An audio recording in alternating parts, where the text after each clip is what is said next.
Ito na yung ikalimang araw ng chicken pastil ni Idol. Umaga pa lang ay sinimulan ko na ang pagluluto nito. Ang sistema ko sa pagluluto sa bahay, ako nagpapakulo ng manok. Pagkatapos ko maghimay ng manok, dito na ako magluluto ng chicken pastil sa aming pwesto. On the spot cooking kasi yung setup ng kiosk na pinagawa ko. Kaya naman ganito ang design nito. Gusto ko na nakikita nyo ako na nagluluto ng chicken pastil. Sa ganitong sistema ay naipapakita ko sa mga customer ko na malinis yung pagkakaluto ko ng chicken pastil. Sa pagnenegosyo, may kanya-kanya tayong diskarte kung paano natin ito ay maipakikilala sa ating mga customer. At ito yung diskarte na naisip ko. Kita nyo naman, ilang araw pa lang ako na nagtitinda ng chicken pastil ay dinadagsa na ako ng mga customer. Sa dami nga ng customer na dumayo ngayong araw para matikman ng chicken pastil ay nakaapat na luto ako nito. Niluluto ko pa lang ang chicken pastil ay marami ng customer ang nakaabang. Ito ngang si Madam ay taga Cavite pa daw at dumayo pa dito para lang matikman ang chicken pastil ni Idol. At karamihan din sa mga customer namin dito ay mga estudyante ng AMA at STI. Dahil very affordable price naman talaga yung chicken pastil na binibenta ko. Imagine sa halagang 25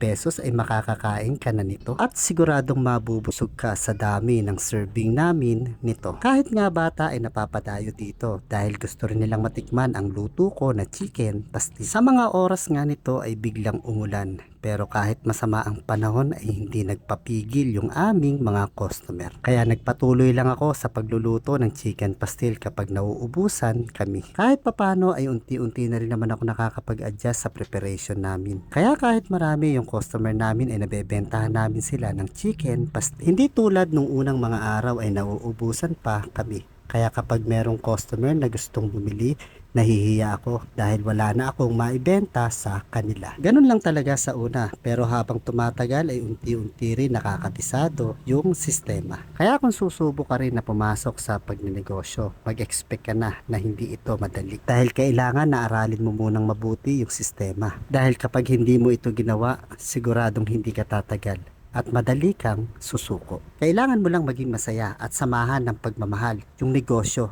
na napili mo. Tandaan mo, pwede kang pumasok sa kahit anong negosyo, kahit zero knowledge ka pa dito. Dahil maaari mong pag-aralan yan.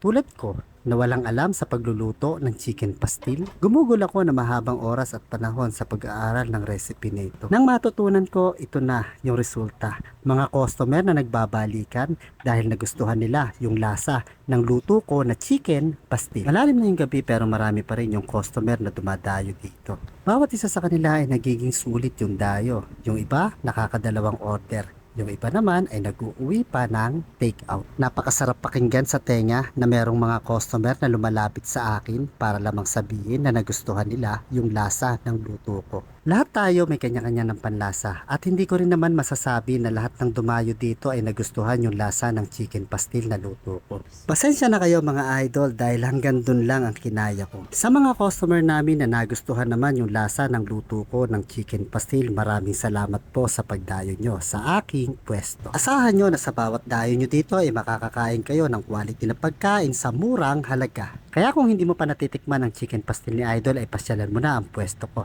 Patatagpuan ako along MacArthur Highway, Banga, May Kawayan, Bulacan.